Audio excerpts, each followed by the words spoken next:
I'm going to talk now to someone who I think would definitely agree with the recognition of Palestine. She's journalist Yvonne Ridley. Welcome, Yvonne. Thanks, Kevin. Good to see you. Tell me if I've got this wrong, but back in the day, you bravely went to Afghanistan to report on the troubles there, and you were captured by the Taliban, and you have subsequently converted to Islam. Now, I wanted to ask you why it is you think these marches, these pro-Palestinian marches, should be carrying on, given that on Saturday they'd already achieved peace, a ceasefire in Gaza. Nobody was being killed. The alleged genocide people have been talking about was clearly no longer happening. The alleged killing of children was clearly no longer happening. No need to say death to the IDF because the IDF wasn't shooting anyone. This was all on Saturday. So why did that march continue, and why have those pro-Palestine marchers vowed to just carry on doing this week after week after week? Why is that, Yvonne? Because there is still a long way to go before the Palestinians get justice. Similarly, in apartheid South Africa, the anti-apartheid movement, the wheels kept turning long after it was, decided that Nelson Mandela should be released, that times had changed. There is still a lot of work to be done on Palestine. I don't believe in the two-state solution. I don't see how it's physically possible. And it's quite clear that since the beginning of the treaty over the two-state solution, that Israel has never seriously embraced the idea of a two-state solution. And there's been so much land grabbing now. Anyone looking at a map of Palestine will see that it is impossible to have two functioning states. I'm in the Workers' Party, and we are saying one state, one solution, one Palestine.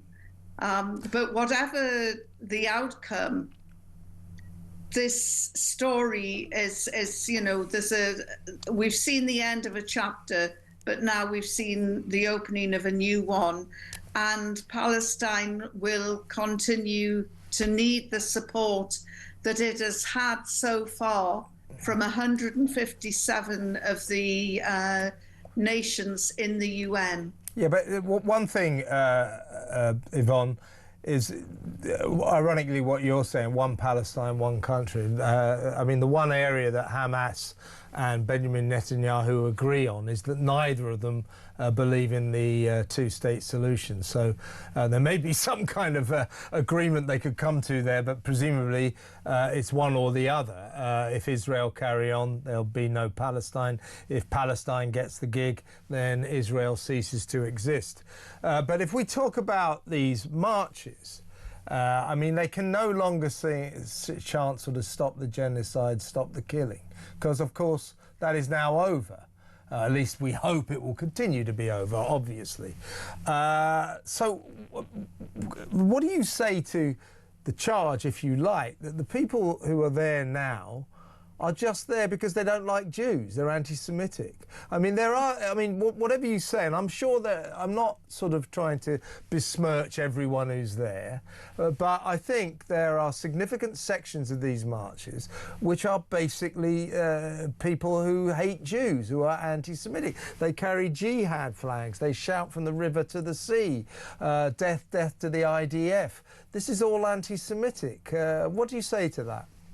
Well, I could come out with some of Netanyahu's speeches and some of his government ministers' speeches where he wants to, one of his ministers... Yeah, but you're doing whataboutery now, Yvonne. Well, you can do that in a minute. What about the people on these marches who definitely come across at least as anti-Semitic? It is happening. And now that the war isn't going on, you have to say, well, why are you all out there in force still shouting about death to the IDF?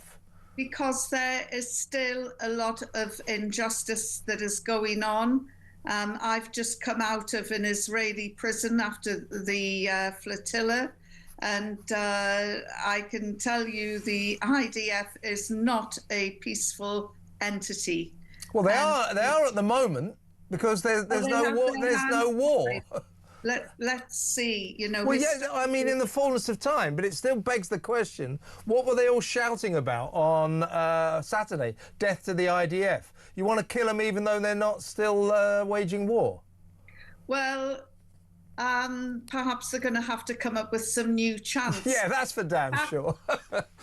But the fact that so many people around the world feel compelled to continue marching, lobbying, petitioning for Palestine shows that there is a lot of skepticism over this peace deal, and that it could change very quickly. And of course, once you've stood an army down, which I'm talking about the peace activists, once you've stood them down, getting them cranked up again, should Israel or even the Palestinian side lapse, then people will need to regroup again. So it's important. There's still a hell of a lot of work to do. There's still the BDS movement, the boycott, divestment movement that... So these marches, you know, given that I presume their aim now is nothing less than a Palestinian state, to the extraction of Israel, the end of the Israeli state, and the setting up the establishment of a Palestinian state, that's their aim, which is never going to happen in a month of Sundays, is it? So are we saying that these marches, which are significantly anti-Semitic, significantly Jew-hating, they're just going to carry on? Against genocide be anti-Semitic? Come on, Kevin. What genocide? Well, genocide actually is a legal. Genocide's a legal definition that wasn't actually reached in Gaza. So that's a different issue. But you know, nobody wanted to see the killing. Of course, nobody wanted to see that. But I'm not saying. I said earlier, I totally accept that quite a lot of people on these marches are genuine people who think they're marching for peace and the end of genocide and all that. But there are people there, Yvonne, you've got to admit it, who are there because they hate Jews. We are seeing an explosion of anti-Semitism in our country. You must accept that. Well, yes or no?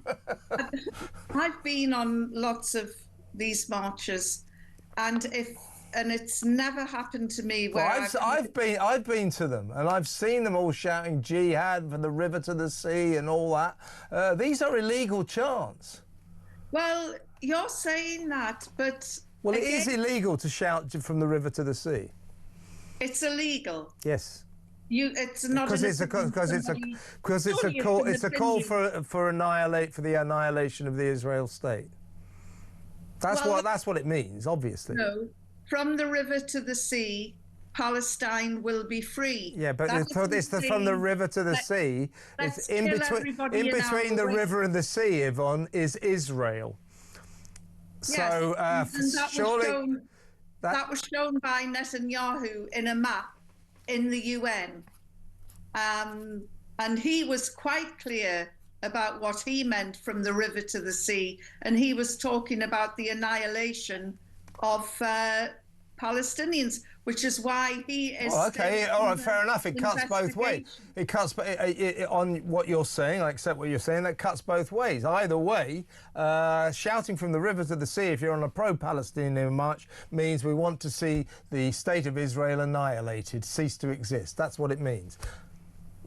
Well, that's what it means in some people's books. It isn't in others. You know, again, a lot of it is down to interpretation.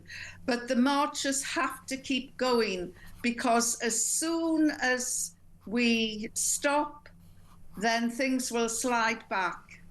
And the only reason that we're at a state where there is a ceasefire today, I believe, is because of public opinion. I think it's because of this. I think it's because of this, because Israel has defeated Hamas. This is a surrender by Hamas, isn't it? So far, they're obediently doing everything they're told.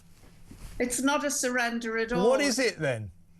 Well, they're not really getting much out of the peace deal, are they, Yvonne?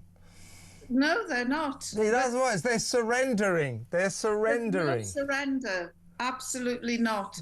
What you've no seen, surrender, eh?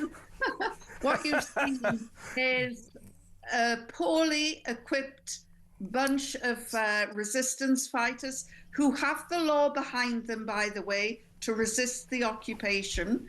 And they have taken on the 4th largest army in the world. And they lost. Do you condemn Hamas? They have not. Do you condemn Hamas, Yvonne?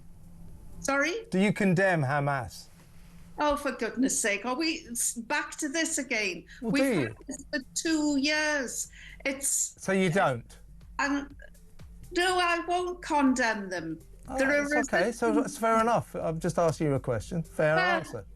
You know, I really thought that we'd got beyond that. Well, I don't think we have, but I do think this is a surrender by Hamas, that Israel have won. But listen, Yvonne, I wish we could carry on, but I've got the news coming up. But really good to talk to you, seriously. Nice to talk. That's Yvonne Ridley, journalist, old colleague of mine.